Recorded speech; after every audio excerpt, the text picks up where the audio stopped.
Na, kas nutiks dabar? Taip galima ir nuolti. Vienas iš šitų dviejų žmonių laimės Euroviziją - Izraelio atstovė Yuval Rafael arba JJ, kuris atstovauja Austrijai. Vienas iš šių dviejų artistų šiandien laimės. Izraeli, jūs šiuo metu pirmaujate. Turite 357 balus. Daugiau balų nebegausite.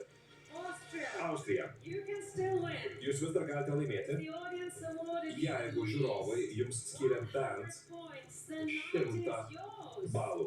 Tada šis vakaras yra jūsų. Austrija. Žiūrovai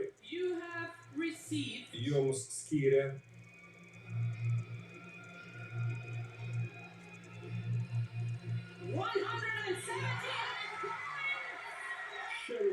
178 balus ir tai reiškia, kad kitais metais Eurovizijos dainų konkursas keliauja į Austriją.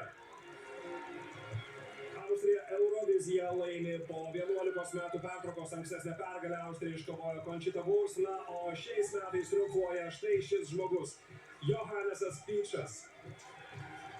Jaunas dainininkas, išbandęs jėgas ir operos ir pop muzikos pasaulyje. Antroje vietoje lieka Izraelis, trečioje vietoje lieka Estija, ketvirtoje vietoje Švedija, penktoje vietoje Italija. Lietuva šiais metais Eurovizijoje užėmė 16 vietą. Dar sykį norisi pasveikinti grupę Katarsis su originaliu, stipriu ir tikiu tikrai daugam įsiminusiu pasirodymu. O štai Johannesas Pičas, Eurovizijos laimėtojas, keliauja dabar į sceną, kaip jis pats sakė, duodamas interviu LRT televizijai dar prieš pusfinalį. Jausmas yra fantastiškas būti minimu tarp favoritų,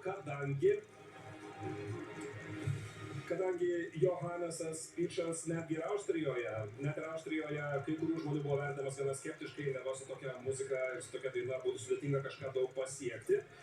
O dabar jau galime paskelbti, kaipgi balsavo Lietuvos žiūrovai finale ir 12 balų Lietuvos žiūrovai skyrė Latvijai, 10 balų Estijai, trečioje vietoje Vokietija, ketvirtoje Ukraina, toliau rikiuojasi Italija, Austrija, Švedija, Izraelis, Norvegija ir Nyderlandai.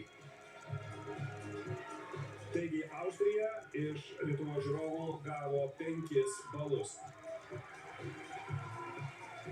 Tai bučiniai, apkabinimai sveikina ir artimieji, beje, Johannesas Pičas gimė Vienoje, užaugo Dubajuje, o į Austriją gyventi sugrįžo paauglystėje ir prieš 4 metus jis išgarsėjo muzikinėme televizijos šou Starmania. Šiuo metu jis studijuoja klasikinę muziką prestižinėme universitete Vienoje. Žmogus, kuris yra vadinamas išskirtinio vokalinio talento šeimininku. Austrija Euroviziją laimė 3 kartą. Pirmą kartą laimėjo 1966, antrą sykį, kaip jau minėjau, 2014 metais.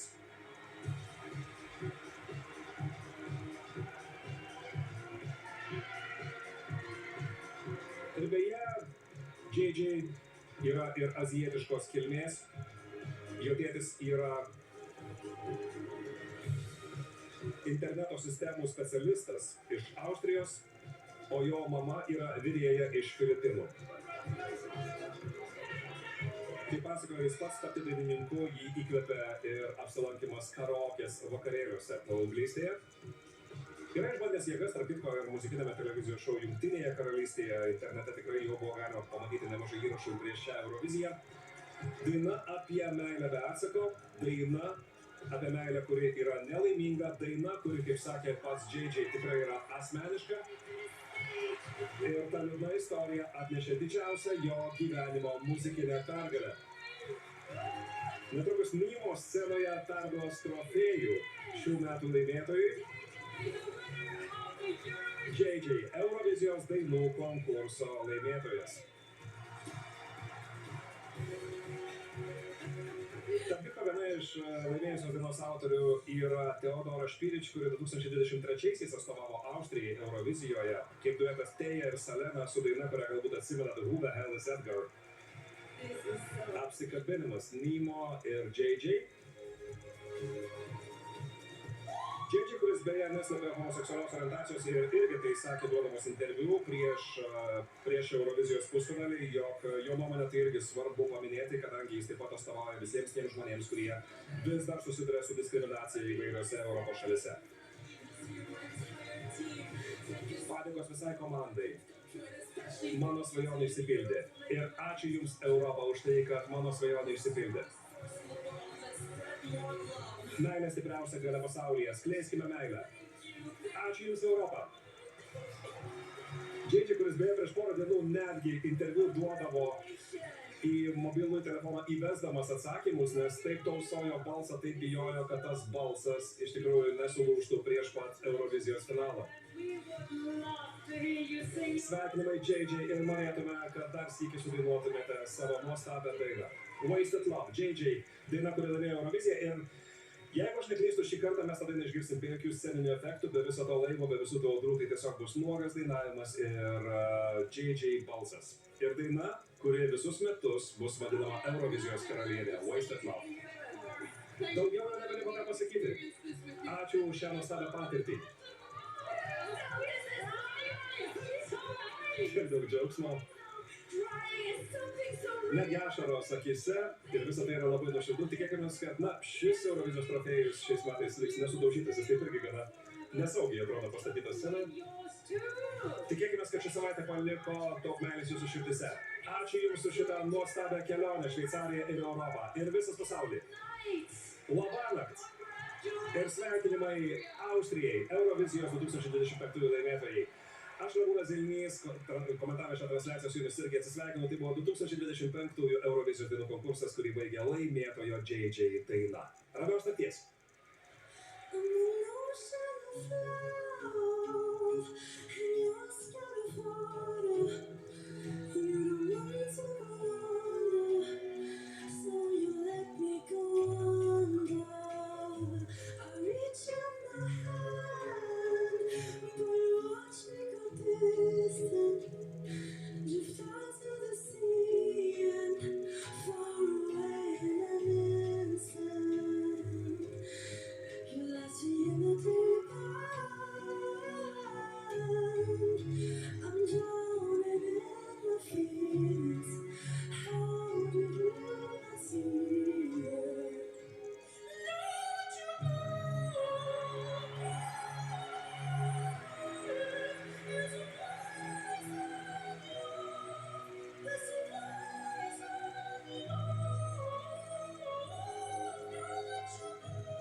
Thank you so much, Europe. Thank you so much.